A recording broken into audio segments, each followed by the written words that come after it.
Facebook is likely to smash Wall Street records when it floats on the Nasdaq Stock Exchange this week. But in an age when we increasingly live our lives online, how worried should we be about what companies and governments do with our personal data? You're watching Inside Story Americas from Washington.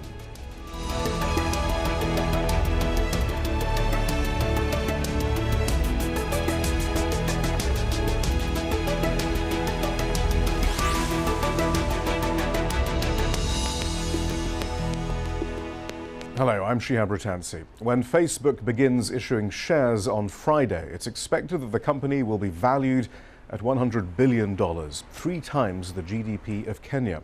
It's a remarkable rise for a company that was started in a Harvard dorm room. The site has 900 million users who post photos, connect with friends, and share information about their lives. As a result, the company holds vast amounts of information about its users. And that's led to widespread debate about the privacy of our personal information. But less widespread has been debate about the Cyber Intelligence and Sharing Protection Act, which has a far greater potential to open up our lives to corporations and government agencies. The stated aim of the law is to help the US government investigate cyber threats and protect the security of networks against attack. The giants of the tech world, including Intel, Facebook, and Verizon, are in favor of the bill. But civil liberties advocates argue it will give the federal government unprecedented powers to access the data of ordinary Americans. The bill has already passed the House of Representatives and will head to the Senate, though President Obama has vowed to veto it.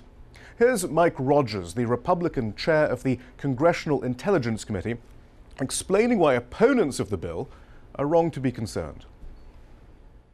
This bill just says if we have this nasty source code, these zeros and ones, I want to give it to you so you can protect your systems. That's it.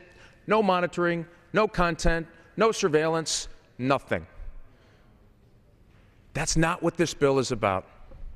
I understand the passion about it. That's why we've taken a year to forge this bipartisan effort to get where we believe privacy is protected. It is paramount that we do that. That our civil liberties are protected. It is paramount that we do that.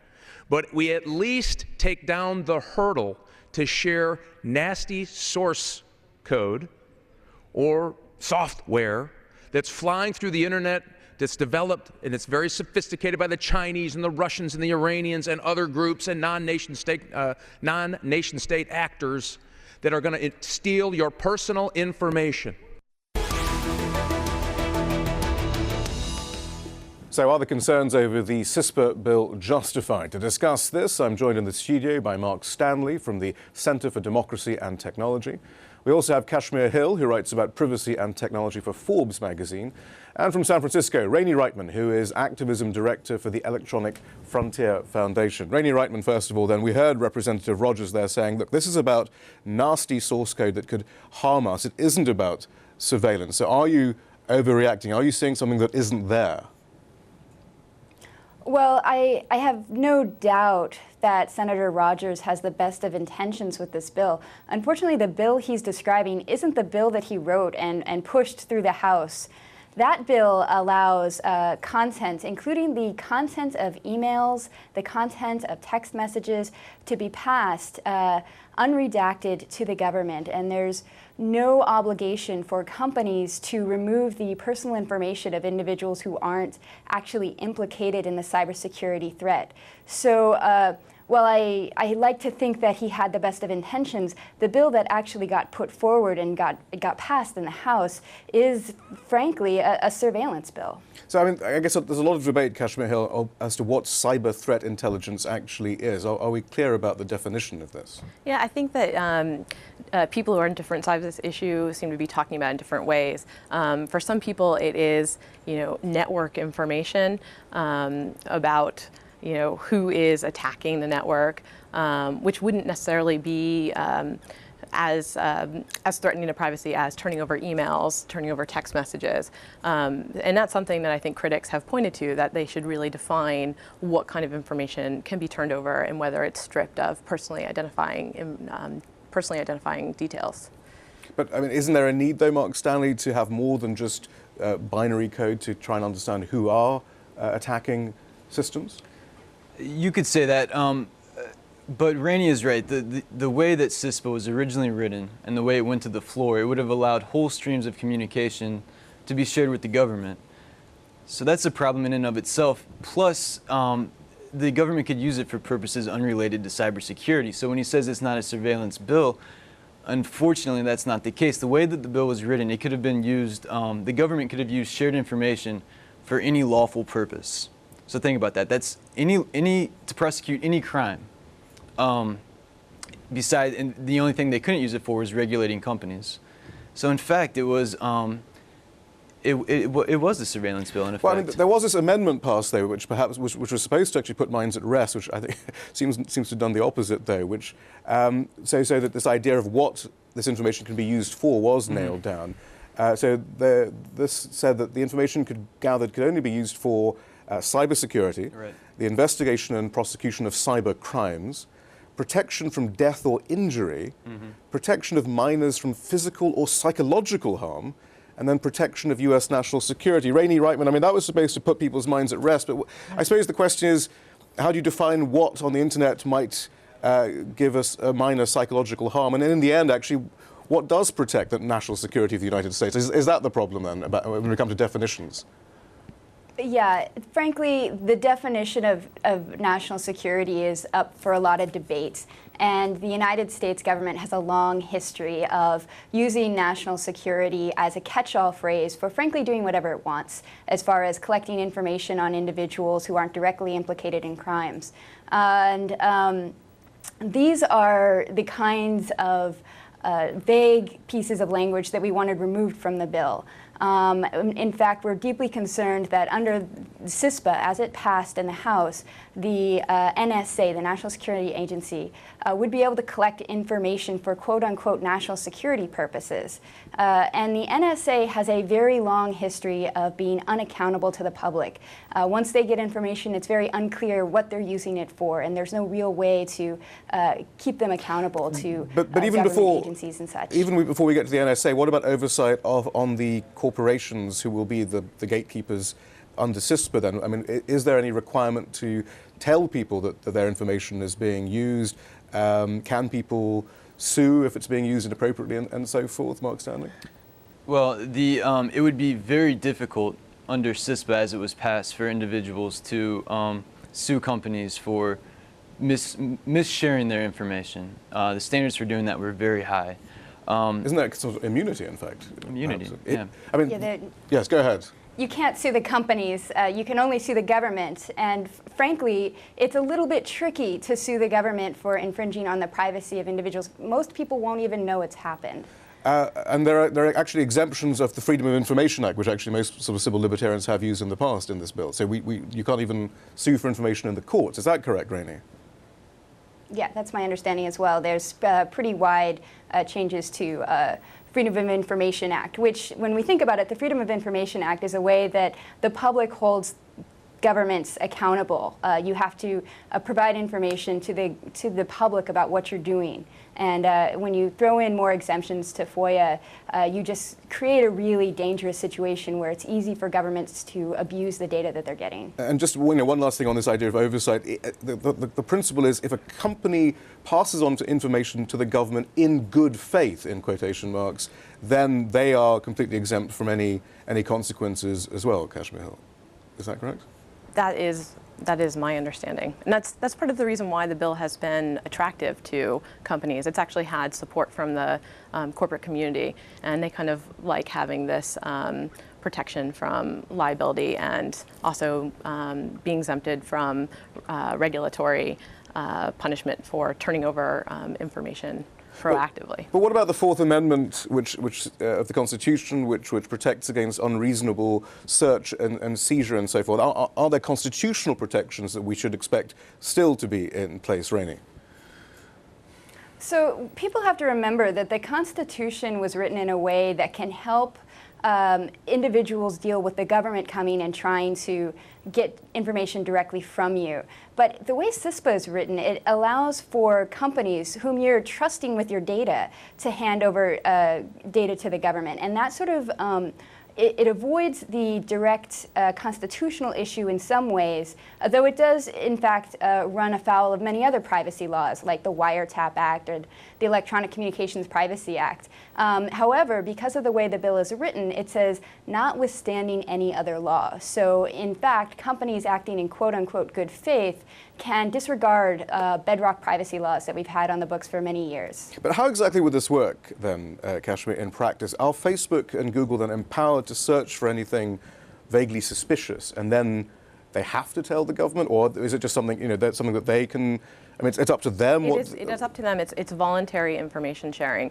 And the benefit for companies is that they get information back from the government about what they're investigating, what they're looking into, threat sharing from other companies. But they're not required to. It is voluntary. Some critics have said you could have a situation where the government kind of puts pressure on the company to voluntarily share, but as the bill is written, it's voluntary. And is it just to governments that they can give this information to, or is it to other companies as well? I believe the bill is set up so that it's shared to with other the companies government. as well. And so, what constitutes a red flag then? Do we know? I mean, do they have expertise then? I mean, is there any? Well, there was one amendment that was added to CISPA on the floor, because CISPA, it was actually improved through some amendments. It's still a bad bill when it comes to privacy, but it did get slightly better on the floor. There's one amendment that says the government has to tell companies when they're oversharing information. If they're sharing too much information that's not related to a cyber threat, as defined in the bill, the problem is cyber threat is still too broad. And that would be accomplished through, as I understand, the Privacy and Civil Liberties Oversight Board. That would be the government kind of watchdog over this. Which does not yet exist. Which doesn't. It's a bunch of empty seats at the moment. Rainey, yes.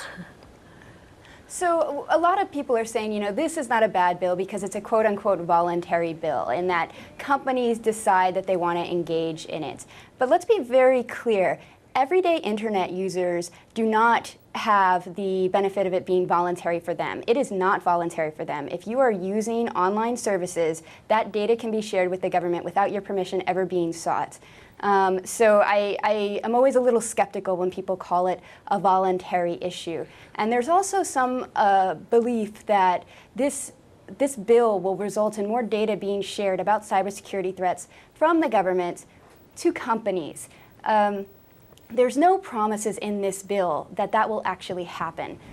So it's frankly just not there. So where are we then? I mean, President Obama has threatened to veto this, although there is some lack of trust after he threatened to veto a few other bills which had sort of civil liberty issues, but then in the end went along with it. But do we expect that to happen, Mark? Well, I don't think it's going to come to that, because I don't think CISPA is going to be taken up in the Senate. The Senate is going to take up a separate. Right, which actually the president seems to be more favorable to, right? The Cybersecurity Act. The Cybersecurity Act, he's more favorable. The administration's more favorable to it. It's slightly better than CISPA on privacy matters, but it's still bad. The other thing, it's different from CISPA in that it would require regulation of private critical infrastructure. CISPA had no such regulatory requirements. So, Rainey, does that put your mind at rest then, if there is some kind of some compromise bill, perhaps, of these various other bills that are going through? Are they all going in the right direction, and would your fears be put to rest? So that's a really good question. The way the Cybersecurity Act is written, it says that companies need to take reasonable efforts to remove the personal identifiable information of individuals who aren't directly relevant to the cybersecurity threat being reported. That sounded kind of good, but the issue is that data that's received under the Cybersecurity Act could still be used for purposes other than just cybersecurity purposes. And we have to remember that even if a bill that was slightly more privacy protective got passed on the Senate side, it would still have to be conferenced with the CISPA bill on the House side, which is, as we see, a civil liberties nightmare. So whatever ended up moving forward to the president's desk could really be significantly bad for civil liberties. I'm frankly very nervous about what's happening on the Senate side right now. All right, so there is a lot of support, though, from business. And actually, there was an act previously, the SOPA Act, which got a lot of press, which a lot of technology companies were against, but yet they don't seem to be against this particular act. And actually, here's a reminder of the sort of reasons being put forward. This is a quote actually from the Chamber of Commerce, but it's very similar to a lot of the other letters of support from IT companies that have been being circulated. They say this bill would address the needs of companies to receive timely and actionable information from government partners to protect their computer networks and those of their customers. It would knock down policy and legal barriers that have limited the healthy sharing of cyber threat information between and among elements of the public and private sectors. I mean, some of the suspicion then, Kashmir, is that it is about more than that. But I mean, why then wouldn't technology companies, who in the past actually have been quite good about legislation which is deemed to be ruining the freedom of the internet, why aren't they up in arms about this then? I mean, I think the problem from the perspective of the government is that now all of these technology companies and internet service providers can see what is happening. They see the traffic, they see the crime happening, and the government just doesn't have access to it. And all of these companies have their own internal IT security teams that are working on this and trying to identify threats and trying to get, bad actors out of their networks. Identifying spam and malware. And so from the perspective of governments and companies, if they could share the information, they can figure out who that botnet ring is and then keep them out of their networks. And so that appeals to them. The challenge is to balance that ability to increase security with the civil liberties. And is it simply a suspicion mark, Stanley, that the corporations may have that interest, but it is actually organizations like the National Security Agency, the NSA, which many of us have only recently learned about, frankly, even existed, this kind of massive intelligence gathering organization in the US that dwarfs even the CIA and so forth, that they may not be simply thinking about commercial issues about botnets and cyber threats of that sort? Well, the fact that in the various bills in CISPA and Secure IT in the Senate, that's a bill introduced by Senator McCain. It's another cybersecurity bill. The information can be used for national security purposes, which, as Rainey said, that's very wide. And we do know that the NSA was lobbying to be in the center of cybersecurity. And a lot of the contractors to the NSA actually are lobbying hard for this as well. The thing is that, going back to the clip that we saw at the beginning, if it was what Chairman Rogers said, if it was just about code and if it was just about cybersecurity, the opposition that we've seen, it would be near non-existent. I think a lot of folks think that information sharing with the government, with the right privacy safeguards in place, is something that could be beneficial. The problem comes in when you have it going to a military agency like the NSA, when you have it being used for non-cybersecurity purposes, when you have the information that can be shared spanning a wide array of information, including private communications. It's just not narrow enough. Actually, can I just a quick tangent here? Rainey Reitman, do you agree that there might be some happy medium that could be found? Because actually, I know that CDT, your organisation, Mark, has raised the ire of some for perhaps helping draft elements of this bill, of CISPA. I mean, so clearly you think a compromise could be reached, but might not. This clearly isn't it. But Rainey, I mean, is there a happy medium you think that could be reached, or is there always going to be a problem given the needs and the temptations of the government when it comes to people's privacy and information?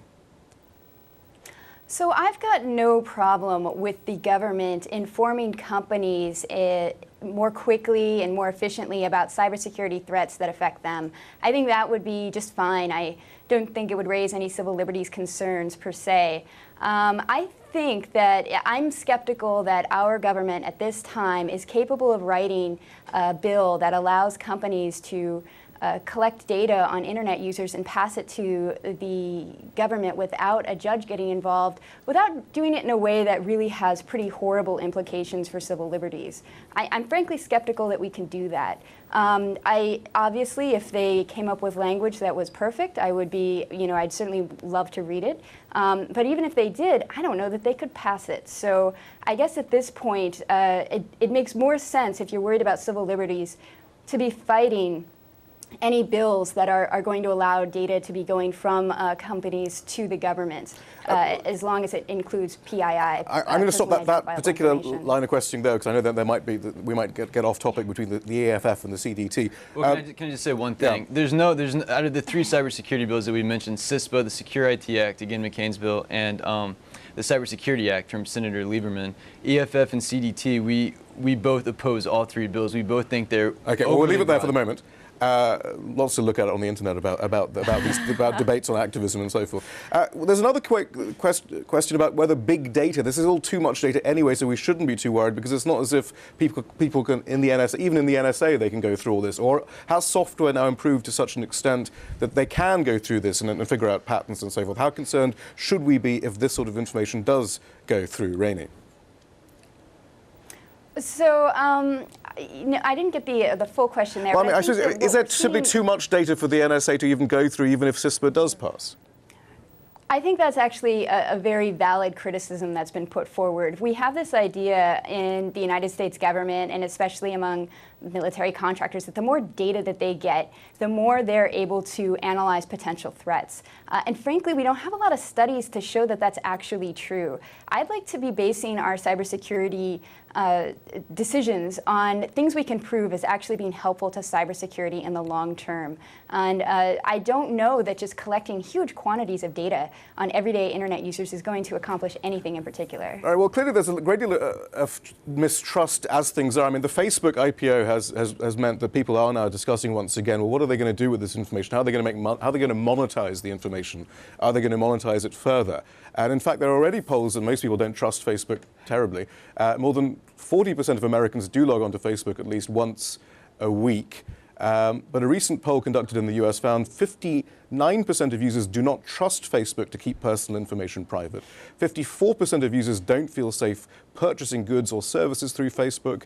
And for those, I mean, pretty ominous for Facebook's IPO, fully 83% of those surveyed say they never or hardly ever click on sponsored ads on their Facebook pages anyway, but that's a whole different matter. But how much cooperation is there already, even beyond them needing to monetize our information further, between Facebook or search engines and internet providers and the government and other agencies already, Kashmir? Now, one thing that's been perplexing to me around the CISPA debate is that there is information sharing already happening.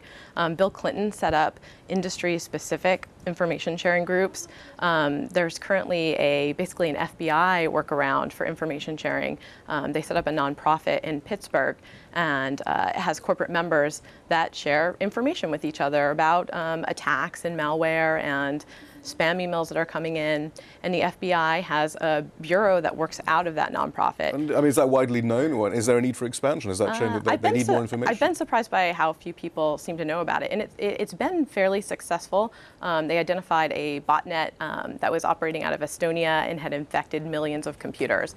And they took it down in part because they had companies like Facebook and security consulting firms that shared information, and they figured out who these people were. And Mark Stanley, there's also this defense industrial base pilot, which I think you at CDT have written a great deal about. This is already in existence. So CISPA, we've used a lot of acronyms today, I'm so sorry, would just be an expansion of that in some ways. But is that going well? Is there a need for the expansion? Well, I think what you see is that there is information sharing going on. I think companies, when they support a bill, a cybersecurity bill like CISPA, I think what they want is they want a statute that explicitly says they can do this. There's a lot of things that go on when it comes to sharing information from companies to the government, where there's a lot of unclear areas of whether it can be done or not. So if you make it explicitly permissible with a statute, it makes it somewhat easier. Well, that's really interesting. Rainey Reitman, I mean, there is that suspicion that perhaps this is simply codifying what's already going on. We've already had NSA whistleblowers who say most emails, are being collected by the National Security Agency as it is. I mean, should we just have a presumption that privacy is over anyway, that a lot of information is being shared as it is?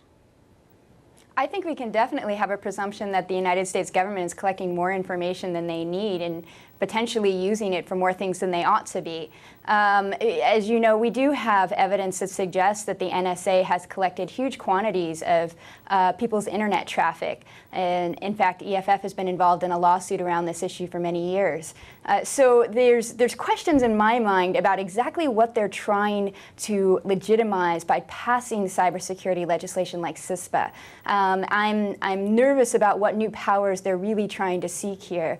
And I'm particularly nervous about agencies like the NSA, as I mentioned before, being the recipient of this kind of sensitive user information. But is this simply just about the wider post-9/11 framework, not just on cybersecurity, but on all sorts of issues? It's all about fighting the enemy first and then maybe looking at the Constitution later, if at all, then, Mark, or Kashmir? Well, I just think that people are very scared for their cybersecurity right now. I think a recent poll showed that people are more worried about cyber threats than about terrorism. And so it kind of makes me feel... Which people then? Americans. Right. So it makes me feel like we're in the kind of environment we are in after September 11th when the Patriot Act was passed. And so I think we should be careful not to All right, we've got to leave it there. push things through. Kashmir Hill, thank you very much. Rainey Reitman, thank you very much. Mark Stanley, Thank thank you. you. And that's all from the team in Washington, D.C. for now. Don't forget to follow us on Twitter and Facebook, where you can find more information about the program. And we want to hear from you. Tell us what stories you think we should be covering. Send your ideas directly to us at InsideStory@aljazeera.net.